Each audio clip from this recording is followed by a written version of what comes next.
Olá, queridos alunos, tudo bem com vocês? Me chamo Carla Nonomura e eu sou a sua professora de Química.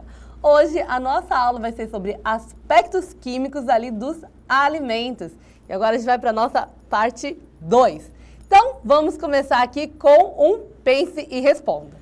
Então aqui, ó, você já parou para pensar o que um ovo frito, o chantilly e o cabelo alisado, isso mesmo, gente, o cabelo alisado com a chapinha tem em comum?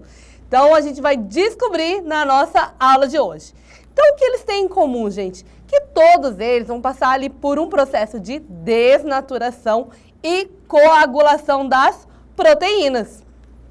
Então vamos entender o que é uma desnaturação.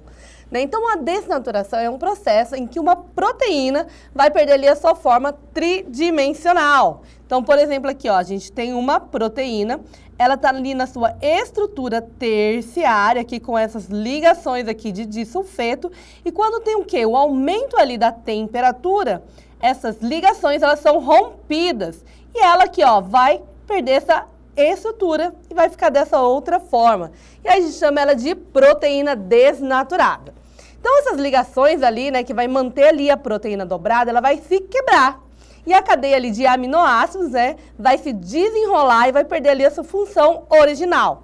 Então, a desnaturação, gente, ela não vai quebrar ali a ligação peptídica, que é a sequência. A sequência de aminoácidos vai continuar sendo a mesma, né? Só vai ser o quê? Vai ter uma mudança ali na estrutura, mas não tem o quê? Uma mudança na composição química fundamental. E aí, após esse processo, gente, de desnaturação, vai ocorrer o processo de coagulação das proteínas. Então, a coagulação é uma consequência física da desnaturação. Então, vai ser um momento em que as proteínas ali que foram desnaturadas vão se agregar, formando ali uma rede sólida ou semissólida. Então, o que vai acontecer vai ser o quê? Vai ser uma mudança de textura, né? Pode ser de líquida para sólida ou mais espessa, e também a materialização ali da desnaturação. Então, primeiro ali as proteínas vão desnaturar, ou seja, vão perder a forma, depois elas vão coagular, elas vão se juntar, ó. Então, aqui a gente tinha a proteína na sua estrutura terciária, aqui ela sofreu ali o processo de desnaturação, e aí depois, gente, elas começam o quê? Elas começam a coagular. Então, várias proteínas, elas vão se ligando, né, para que isso ocorra.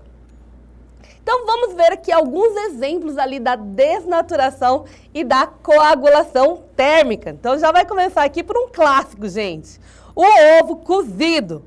Então, quando a gente aquece o ovo, né, quando a gente cozinha o ovo, né, o calor vai fazer o quê? Vai fazer com que haja a quebra ali das ligações. E depois vai passar por esse processo de coagulação, que vai fazer com que haja ali a formação de uma rede sólida. E, por último, né, é uma questão de uma reação irreversível. Então, uma vez que o ovo coagulou, por exemplo, a gente não consegue desfazer essa reação, né? Olha aqui, ó.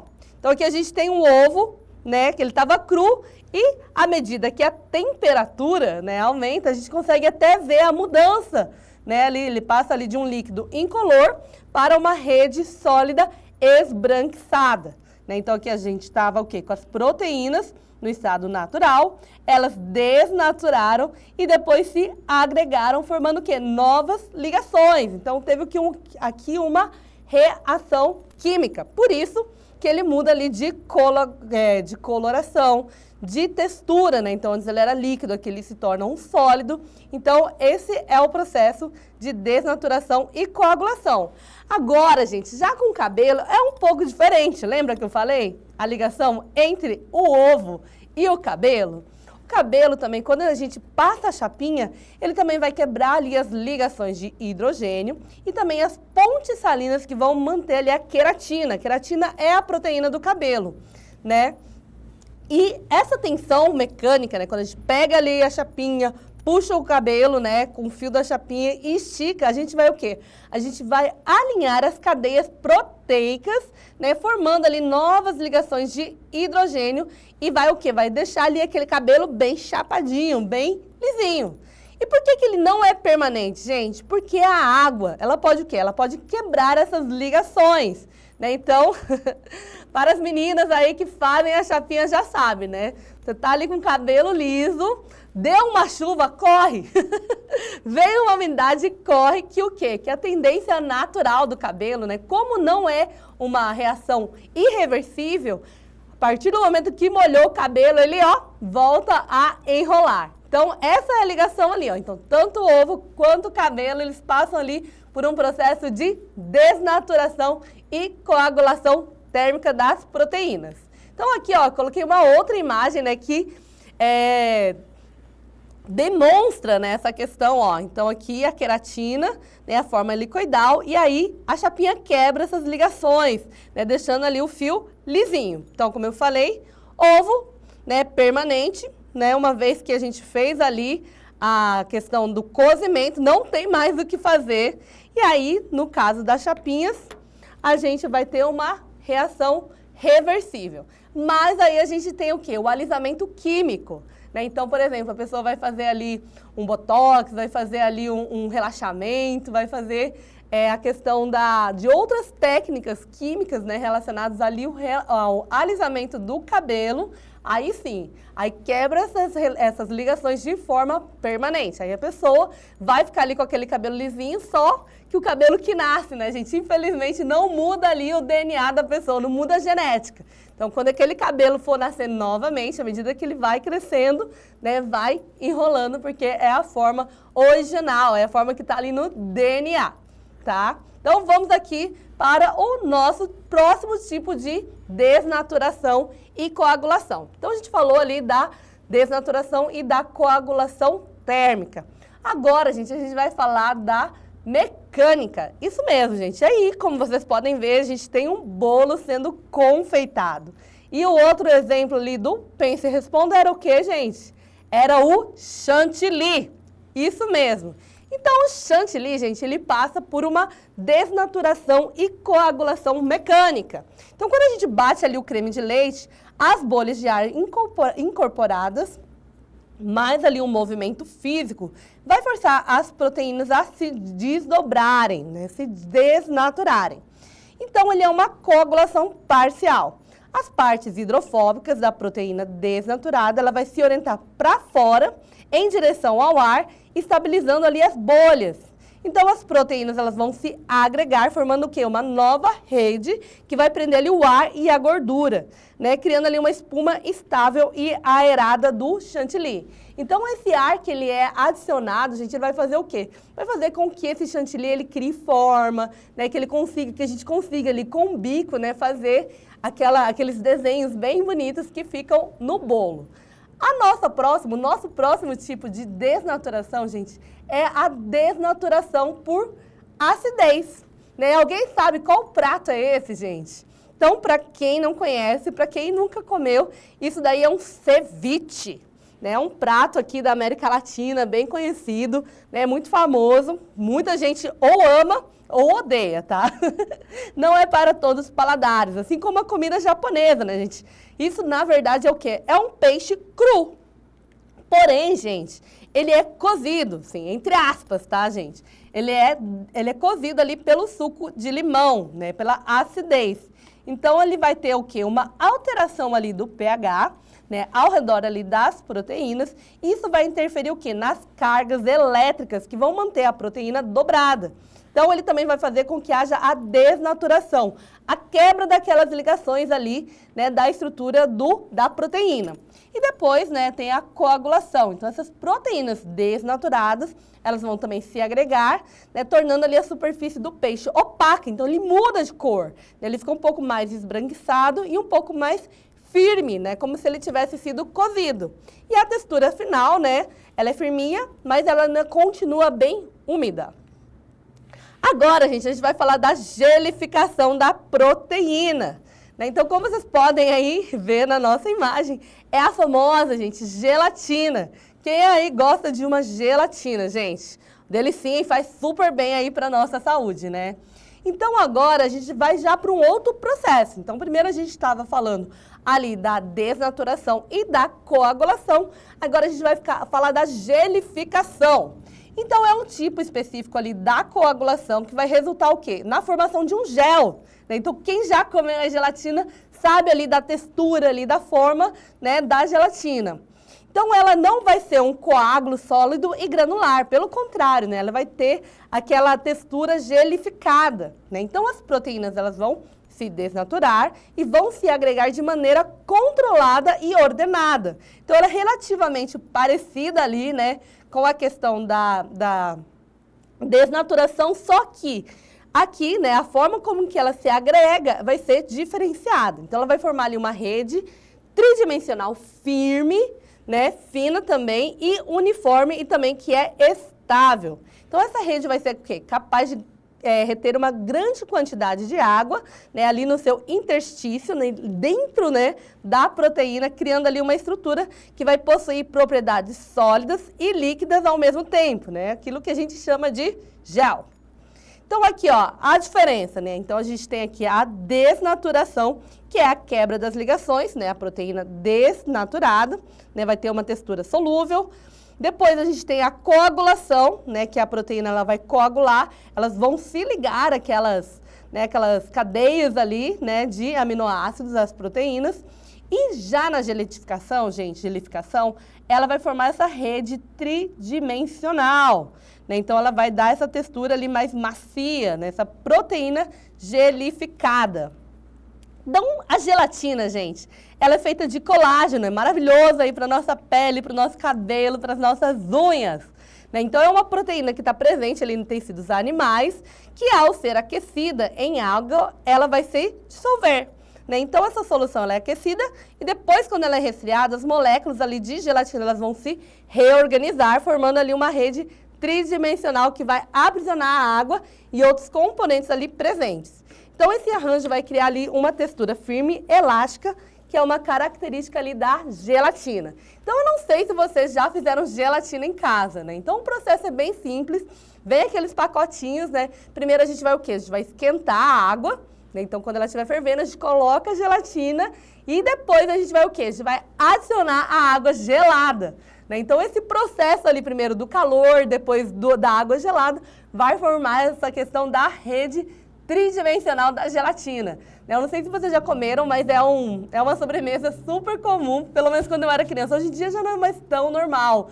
Mas eu lembro que a gente tinha ali a questão das gelatinas de várias cores, né? Fazia várias gelatinas, cortava em cubo, e aí depois misturava tudo e colocava ali um creme, gente. É uma delícia aí, ó. Daí um hit da sobremesa de Natal, pelo menos ali na minha família.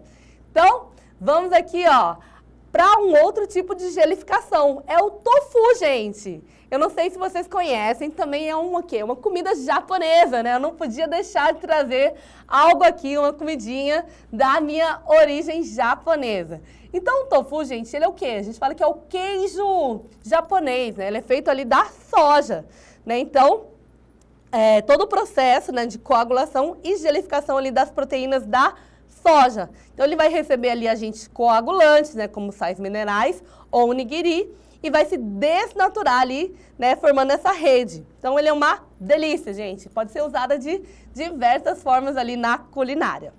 Então, o nosso próximo processo agora vai ser a gelatinização do amido, né? Então, essa aula eu coloquei todos os processos ali, né, relacionados a essa questão da formação de géis ali na culinária. Então, a gelatinização do amido, gente, já é um pouco mais diferente, né? Primeiro porque não está relacionada a uma proteína e sim a um amido. Então, aqui, ó, já tem aqui algumas dicas, né, de processos que estão relacionados. Então, a gelatinização do amido, gente, é um processo, né, físico-químico no qual os grânulos de amido, né, que é formado ali por amilose e amilopectina, eles vão o quê? Eles vão absorver a água e vão se expandir quando aquecidos, que vai romper ali parcialmente a sua estrutura cristalina. Então, vai ocorrer ali entre 60 e 80 graus, né, dependendo ali da fonte de amido. Então, pode ser ali o milho, o arroz, o trigo, a macaxeira, né? Eu coloquei aqui mandioca, gente. Lá no sul a gente não fala macaxeira, né? A gente fala mandioca. Tem todas essas diferenças ali regionais, né? Eu sei que aqui no Acre é a macaxeira e é a mais gostosa que tem, gente. Ela é amarela, é bem suculenta, bem diferente ali da mandioca do sul. Por exemplo, né, a mandioca lá do Paraná, ela é meio esbranquiçada, ela não tem um sabor tão intenso, tão forte, né, quanto a macaxeira. E lá no Rio de Janeiro eles chamam de aipim. Isso mesmo, gente. Cada lugar aí do Brasil, né, a macaxeira ela tem ali um nome diferente, né? Então, tanto a macaxeira quanto o arroz, né, eles passam por esse processo de gelatinização. Então, aqui, ó, gente, primeiro a gente vai o quê? A gente vai aquecer, né, na presença de água. Então, vai ter o quê? A quebra das ligações de hidrogênio, né, essa estrutura cristalina ali do amido, ele vai se desfazer, permitindo com que os grânulos ali, eles aumentem de tamanho. E aí vai ter o quê? A liberação da amilose, que é a parte, né, que é dissolvida na água, aumentando ali a viscosidade da mistura. Então, quem aí já fez macaxeira sabe, né? A gente coloca a água, né, na sua textura normal e já no final ali do cozimento ela tá o quê? Tá bem viscoso, né? Porque houve o quê? A formação do gel, a gelificação. Então, quando estria, né, essas cadeias de amido, elas vão interagir entre si, formando uma rede que vai prender a água, transformando a mistura ali num gel. Então, aqui, ó, fiz aqui um infográfico rapidinho, né, falando a diferença da gelatinização do amido e a desnaturalização das proteínas. E um exemplo disso é o quê, gente? É o molho branco. Quem aí já comeu um molho branco? Quem gosta aí de um estrogonofe, né? Quem gosta aí de um macarrãozinho no molho branco? Então, a questão do trigo, né? Como eu falei, isso ocorre com qualquer tipo de amido, né? Então, aqui no caso, é a farinha de trigo. Então, a gente coloca ali a farinha de trigo, mistura ali com manteiga e vai adicionando o leite para ele criar esse creme, né? Esse gel ali do molho branco.